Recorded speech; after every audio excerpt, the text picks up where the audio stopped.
milado ka chodgwan ka gadbiya kamrar ko neri no kudu mi wi kariet ala kuma dugo ne ya konmen ayo teterar good ala pon kuma ka dukar wade mo je ne ka morol mi di mikine kuma du ko wo bu pol na ma kula guje wo kan je joj ko chenge wi kur ka pol nam ka one time kuma du te widu awala ne be me kur kwa to ko kuma du lo ni je widu ko jila kuma ma atem ni runa ba ko kuma du le ni widu mi wi oro achu nyok le pin ne ti ngwan te lo di na long mi cha mi chi kuma du la widu la che mi chi kuma wo la che ta na joj bina kula bente ka ten ko na chilat pon kuma ka du le ni widu bu pol na ma kula ngaje wo ngoti ngong na ya long kon men dia lo ko mi chi kuma du yana ne wa lat che wo la go mi kine garwe kuma du le ni widu bu pol na ma kula ngaje wo chie joj da wich kate ni jen ka torbele kuma du le ni widu yana de kam kenyam chu kuma du chu kamrar go ne ya go wo chu ro anyo ka tele kuma du widu ajen mora lan te ganei kon men di alan gweji kate loy da kamen kilat kuma du chu nyaw wo be che me che dwal ka fol nam lan ye widu yana mare lan ma kwar thank you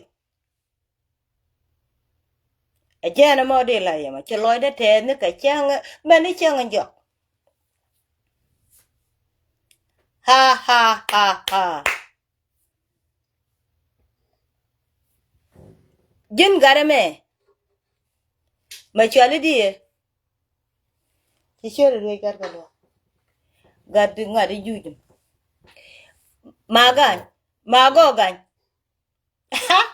ka gwadi ye kula gadi de ga we chorane akiro na ngap di ye kula gadi di ngapi ci gan to mi adak ka cha di ye gadi di ha kini ne we ko niem wangu da kon bu go lu nya lariya kula gadi di e bu kon ko nu kwaru bu kon ko nu kwaru ko wo che joji ci los gan me gad wich cha kwara de ku du ko wo ci ko los ko nga je la jo chane na mi cha ye jo ko tomorrow bia ka lo nyogo ju kula we di bu ko nu kwaru ka chenen chenge dan ka tor kana kwara ne doctor ma char kana kus chenge china ben ka do mu kuje choro da falfin ko gad wich nga ta balad weide ko la gadi de ka we je di ka we amud jana wona kor iya loka amud jana wona kor chetulye kwa jang ka metelo daga jang a to lo de je wir kor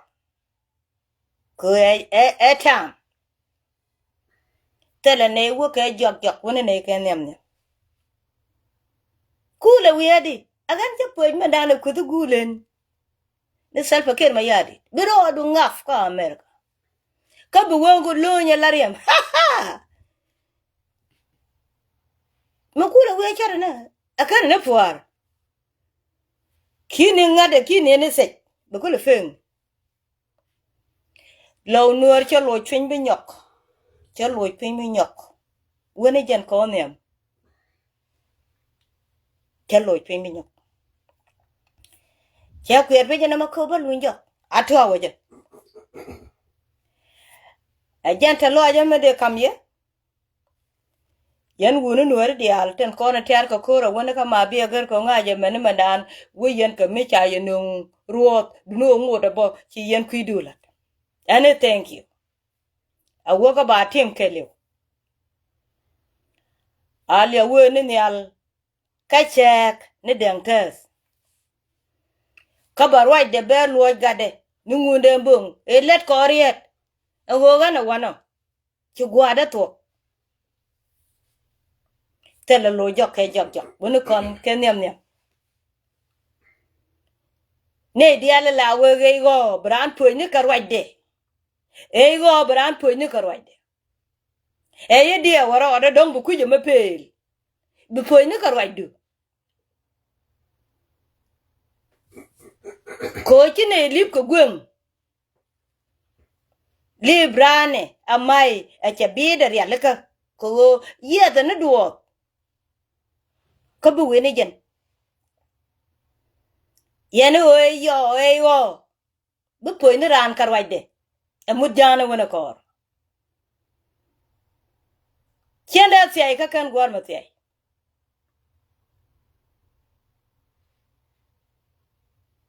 la ta chung nika ci ta yewon an malade ye no be me no be ne je ji ci mare ka batin anomu wo kanai te bombuom wuni te kan masiai ti shole ji penye jiar ti kandorin meret aja ti chiro dier leteka ni ka gwate wen ngake ka wimona kanai de ko ne to ko kur ka linglin ngake mene kana len mene wala wono ba maka ye chien gwar lo che chu bante me ka kon ka salpa kir mayadi ogo charam kel momoy kon kerini to wango tukte ni kon di alan to kon tin ka junuf antame ne me che kware dane naye ka batim che nyo ko luitin ko wo che nang tin antame ne me che poinde an kwar che rodo kuin kwar cha gadun mila gadun yen je fanye jiar mila gaddo arun che kwanya la kwar che kwanya la kwar mbugolet ka gwa commissioner kata weidun te ga commissioner mi cha kwan tin gona gayu ko gore ko go ba ye wet goro go ba ye ko ko che ye je ka yen wuni to longar wach wuni to te rodien wuni to longar siek ka chika no goro go ba ga yakaran anta mene be cha pentin dorun ko go ba yere ne der chien gware tietero ko cha wal ka cha gwato chuaru le ben palpen a chia chup to dor men ba la denwen ka gaduna banango mala commissioner ka gaji ko ba yakulo ru der barwai de kuleling chua jenoke ko te yen ko commissioner du ne won ka gayu gadun jene ba chore larie anene ka ku nga nyatiang ko dong ba ka gajek yo ba chi tung nuere ba charong ko kon dia we jete kon ka gur kon translator lar gade isharu ling ejena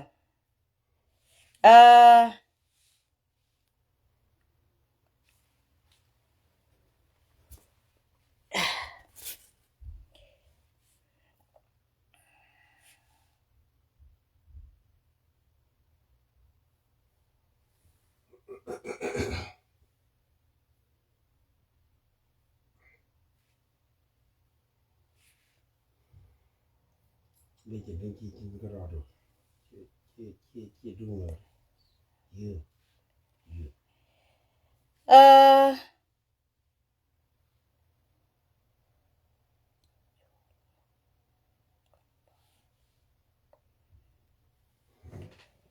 yen chode jene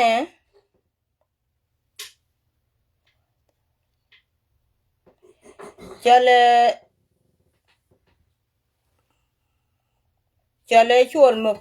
muk garpan au cha kwany alago commissioneri kapanye jiar ajaji ka yanti yan ga commissioneri ne wonka ka ayo yan ji fanye jiar goye wo biyan ngaja go ne ngwen no ne yungu ko commissioneru ente ka yaka ka ayo kana yana tol kalat telelet lat ke ente meneme ko tele mal mi chanu chamal daga selba ke mayadi commissioneru ne tiga yana wonka ka ayo ajara malet mu wayo ne ngaduna wala neme gaduna tiga aji cha je ka yana tigo tikiro de longa yen waru ne yedar gwawo a ci chup dorun ci jene be panye jar bi dak alu jok be o moy kalat kama yom alu jok be o moy kalat kama yom ko ti yen commission ne redun yenji panye jar won ka ayo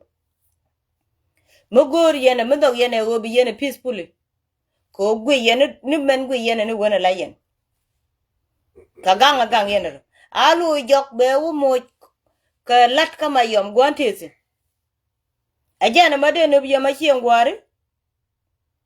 ko ngwen chella ne ka gwade la yo we no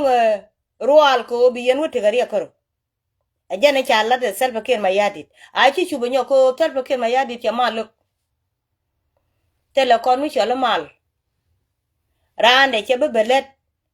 gwanti ji ayotin ko tele mal che dak jan kwaranti ka sijena che guru belun balun ka duob da dien me ba ngach ka ngai da dien cha doran bu dak lero ko binaru kulo wonek che chuo kwarun gadune cha kwanya yenji panya jar a chi wuwich a moja lat gwada me che latin bia nyur chene kata te yen won ko ga yene de tel tuk joj ka karan ko long yen tuk do lukundial ka chi yene te jot kana ko ngai yen lat na ne le kayen wuni ti cha de ta charan gor ko wo ba yer wene der kata cha dang nuore diale a chi chu kaye den to mo de la yema chi loide tes ka jene de mat ye chien gware ko bar let ka duor mi chi ran duonen bi leb bi matin e chang cha ngai ni won ka chang cha ngai ni won ba jow da matin bi yen rodun walwa ka je rama kenelem jene ma de mat yem tele di tele tin wandi de lat pada jen luka mo ko chalia lo ko brama bi yerol nakaro yen wari era manda dian bagu ka jang manan ci garwaj chere me che chere nen ke kana che te ga rame che cher bo kaga de la guama ko bu kono ko ling ena ko dong te ga tana te kene ling what is up Nakobo? It's something that we had somehow knew is going to happen. It is not that the army didn't want to fight. The army wanted to fight, but what we need to do is that some of us who are actually deep in coordinating what is going on, first of all, when the army entered Akopo, most of all these Mujirimi, they have left the town. They have rent, they took everything and all their children and all these people, and they went away. Now, if people were to fight, people would kill them, because most of these children that were sent, they were just very young. Just young children and all this. But the aim is to let them come in good number. The aim is to let them come in good number. So it's not they are capturing it. It is that the army actually has to leave so that they come in. The next thing that's going to happen, I'm not going to explain here, because I know there are so many Nuer that are listening here. I'm not going to say it. The plans are underway, and nobody's going to escape that that area called Akobo. We just want them to come in all. They'll be surprised. Continue. I gave it one payment. That's what I'm saying. That's what I'm saying. I'm not going to tell everything. Yeah. What we need is that we actually wanted to destroy Akobo, including all the houses that are in Akobo. But we cannot do that when the army were there alone and everybody has run away. So what we need is for them to come back. They've all run. Nobody's ever happy. Now we want them all to come back. And the good thing is, the good news is all of them. In fact, we need them to even to come as much as they can. Even if it's 10,000, let them come. And I will come back here in the next 3 to 4 days. Here in this clubhouse. Last, because I'm not going to talk a lot. Last, wait. No, I'm not talking. Okay, go ahead. I was about to give you something and comment on it. I would buy Paul, but no, I'm not going to talk. I'm not going to do a lot of comment. Okay. What is happening is this. Lienge Cook, just for you to know, Lienge Cook has been having a lot of meetings with the so-called Nuer Salatin Fiakobo. That's not a piece. That one, he would talk. Somebody who is addressing their people in Nuer language. There's something different. But he has also been having a lot of meetings with these people. And so when he left Akobo, just a few days ago, a day or two, that's when he informed them, first of all, the army that are in Akobo, there are few. And secondly, they're in this location, they're here. So you people, if you can come as soon as I leave, you can do that. So Lienge Cook is behind everything. And I want to submit to this that we have reported him. We have sent sufficient evidence to the government, and they're aware. Listen to me. Is going to be removed first, and he's not going to escape. He's going to be put in jail. Take this from me. So he's not going to escape anywhere. Let their white army come and take him away from the jail. This is just one thing I want you guys to know. Last but not the least, I want to inform the Nuer that are in this room. Please tell your people to come. All of them, they should come, because Akobo is going to be a battleground. It's going to be a battleground, mark my word. So this fighting that you fight, and then you run away, we don't need that. We want you to come with all your grandchildren. Stay in Akobo and wait for us to come. Let's fight. Let's have a real fight. That's what we need. Not this one, you're beaten and then you run away to the border. And then you come back. This time, Akobo will be border with Tomunda. They're going to go there. Lastly, the Anuak are also aware, and their plans are underway. So when they're attacking Akobo and the areas where they're going to be in the refugee camp is going to be attacked as well. We are having a clear coordination. It's not a warning, but I'm telling them to know that tomorrow, me as Don Anuak, I don't want to hear people crying. Now, this crying, I'm tired of it. I don't want to hear people crying. Prepare yourself. Akobo is going to be a battleground. We as the Anuak, in fact, we even told the Anuak, nobody should fight. They have come. Okay, guys, get out. All of you. We were informed earlier that they're going to come. So most of everybody went out, and they all went away with the army. Was Chisana the juk, but don't count another juk. Ala Roger Chalat Guame. A bear can a young kin. Lat can a woolly joke. Cocobe. Cacan a cube, a bagwad cur. Mibanani tin bagwa cur, Michi Abudun jog bagwa cur, banani tin. A chang went out in wood a bagwa cur. Ko be ber ka ben. Be kana ben kef. Muku kona gwech. Alari de chalar riaga chen bir nyong ni je ka loch. Cha kutung rong ka lengan kia lenga ja. Ko elder. Ka ga chen de be nyokoro fi. Mande kular. Chikan yen jang. Ngay yen tong nore. Chen bela ne je ko tun li nu du na ro ka mabate ga ba điều gon đuôi chi je na bela lat ke je ba ku lat ne ka point to kan da na pa pan kun yen jang kane ber ling yen tung nuori ala kora ko ben wale ka chang ka wal diok mi chi ko ku tunga chang wal ngwana nyok chi kur e chang e dane cha wodi ter ka pai diok nuori ha chi kan toj bi nyok nuori chi kan toj bi nyok nuori chi ko wan ke lef man lare ye yen jang ka ber mi abar ma gotek abanyur ka Junuba Sudan ko gole ka tega kelew abarodo chul wej mun Junuba Sudan e munde a chiwo kor ka kube nyora gwa ndana ti yentinu wen changa ndana chi Junubin cha ben gwa kel a cha chole Junub bia luñ gwanu kun ko ba la de fer ka gwaron ka jike ba la de fer ka gwaron ka jike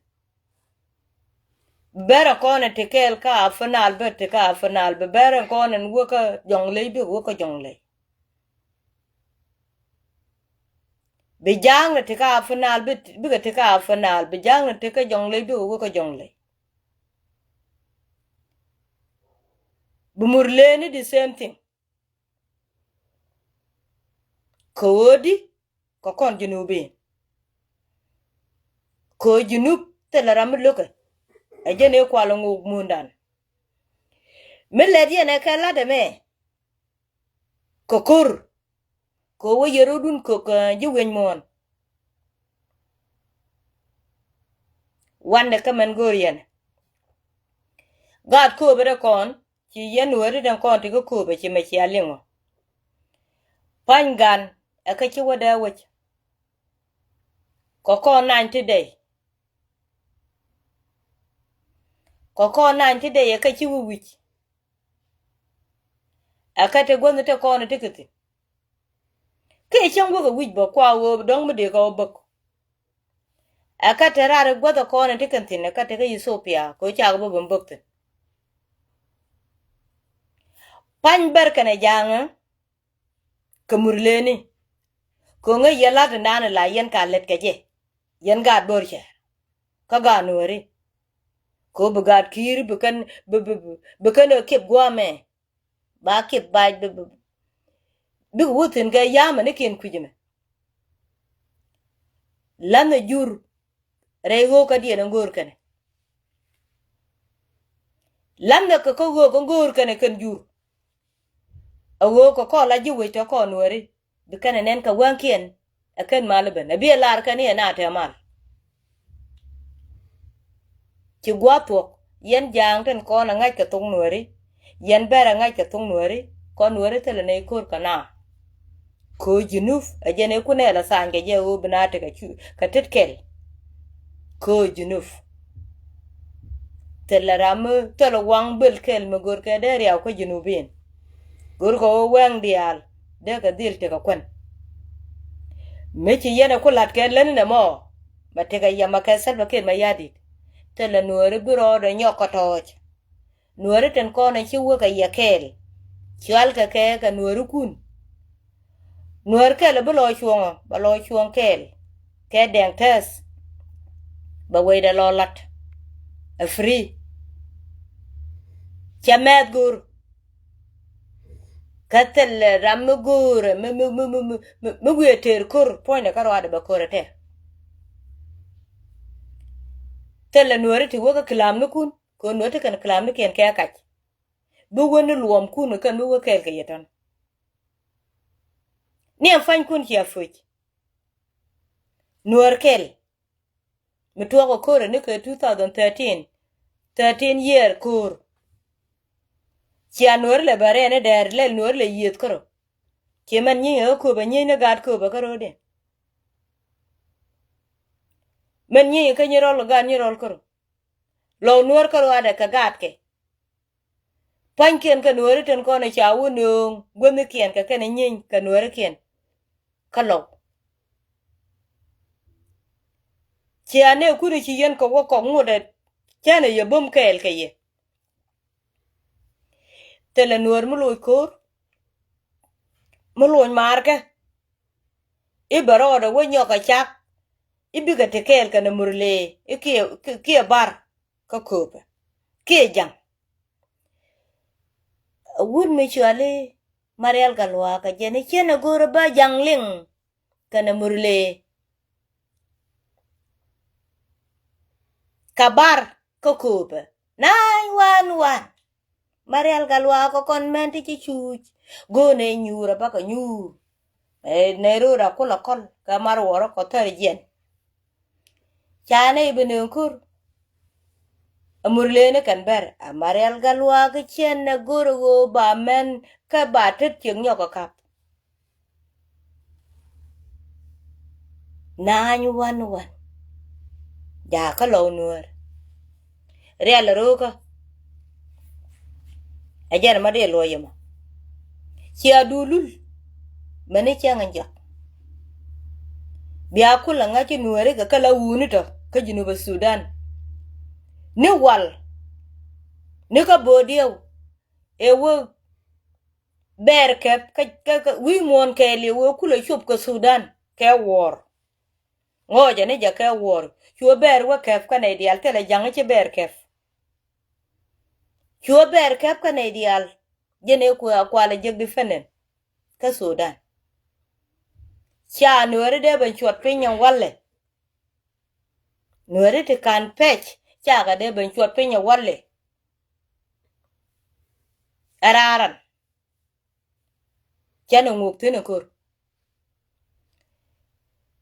me chi yena laro e cha gwa kur on kube cha gwa kur on kube den pia ka karian ya lukun ka bia fendien gwech kud gwech chuong ba chuong ba ka duech mi chia ba nyok bi ka pen ga dial pia ka ke kwa kun pia ka ke pia karian ya lukun belet ka yen konel joka me bia nga chu kokon la ji wen moto kokon la ji wen moto kon wore bia nga joka me bia nga chu kokon la ji wen moto chu ko ne gang pin ka gwa ber kan teme che duela lef chene kamukta duel chene kamukta wen mon agwa ko kwida entenat ramad luk liang de awo korun chene bu lo jok ke jok wone ke nem be chang jok yen ma de lo yen jang kana ber ka ngan te nga ke tung nuori doctor ya gai ko ke kwire ku tung lat ke thok cha bai bai che wo bara lo jik ma bi wo joko karwade bia ku lat ke ten cha le te chen bi lo ni ka ngwa ga ten cha lat na cha be to ka ba ga dal joko leg me na cha be to bat be wonen ke yake yen ma de lo yem chi mar chi lo de te ronga kata lo aja dia kam kunyal en chak en changmun junubin ka cha win mo ke liu kamara mo kwi longa de wale we ne ka wale gwa ko kwinen tenat nuori cha ga yong gwa ber cha ka wang cha ka jaka ba do win mon ko ngai kon mer ngai che malete ngote me ke ko wotet kada kan jur a jang metete ka linga ni wala ne me meti ka fana luone mi chi wot ka man ne rodu nuori mi chi rodu man nuori ba ban tere ko re me ko ko kon junubin bi one day bi we ka wedu tele ne fele ka ke konore tiede ni wo cha ga ben joj ber cha ga joj cha ga ju ke liu ga ja ku je me ya ga ju chai ni cha ga joj chai ni ya ka ba yi pegen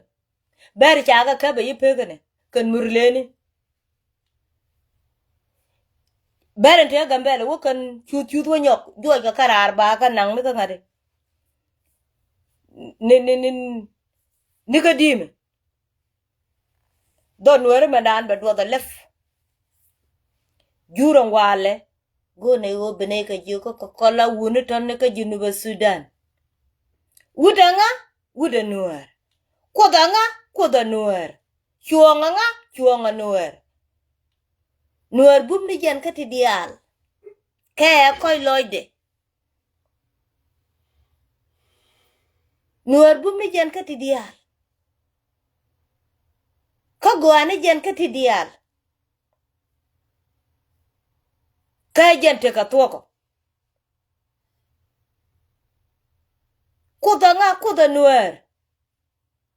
ka bombe ni be ka nueri ka ngud be ni be ka nueri ka kor be ni be ka nueri men baladye telefeleka ke feleka ngok tiede wo koros cha yer cha chi nei pom da ben ti kwa pom da lo yok bnei we da walat dit go ka til ka nuer la wunu ta ka jinu ba Sudan telemi chale Sudanese bira chole ga nuer ka Sudan Sudan ka neitinas Sudan ka nueri ne di chiarwa ke chak ka chiadwal ka kur ne ti chidwal ke chawa kambuj mon ke liu nyin ka ke ne di te ke 13 year kur ka win mon ke liu ka te kare nyoch ka re bot ka chi kelim ka chi garunak ngut ke me jal ka ke bu boare jek nuere ten ko ne chiro den chwarech chi chwei ne de chiro chwen chi don ka kan be bay de jek be bay de jenga ne bi jeng ne de la roi kareu ko chariet pan ne gan ta ku nuere chariet wale ta ku nga ko go ba jek a changa jene bara chole nuer ba dol hi a jinga kati chot bai chunga ji a jen gam a jinga kati dar a jen berjum a jen jo man chole kupir ti jang ne la boy ka be chol che jenuar ka nuer te la gwat ke ko te ka nuer de la jio ke te wundi la jo re wuni che ngana mo churit ko la roi ne dol wuni te la te am ko a chang duat ka mai la chet cha be ber ka wuni la roi jitan jong ni cha riet ke no ko nga ka be ban kai ne kai enje na ma bu be de jegen aje na mo chloy de tes yan ga no ri al ti chunga aran chiro de lo woch chu kwen chop kamu wo jiro de bo chai bi le jogu de bo ko kut dan de ka ko ne jen mi che lo du tol gwajiek wer ka wo kan che yo guet gwangwa ka chungni atet Tararamba koch liab de meti kuchwe bi ngaje ti kel kede kan che yu babre ngoda bo jen ga de ang bay lok ne ji ngaje enjena an che lo de te the long ko kwar ko jen ko ne marel galwa mu wo ben kuma du go ne kuma du kon mendia arama lada pele ba wok ai e chungulengan marel galwa ka charwach kana kuma da lado kana chak joji ngade ka re ruop kuma da jatin landu kuma du kwar landu kuma du ba kula ngaje wimi chola fol nam ewo pol nam ajen bu kuma da wojo ko be kuma da wojo ru na pol nam kuma da be wojo kuma du ajen be teftin forever kuma du chwe nyaga lepin ko chi win kuma du chwe lepin ko jen winner ajen winner chu kuma du nyaga lepin pol nam ajen chi loso be kuma da be lepin ko che luin ko be nyok ka che bu luin ka walga ka che bu luin ka wat kuma du ata wan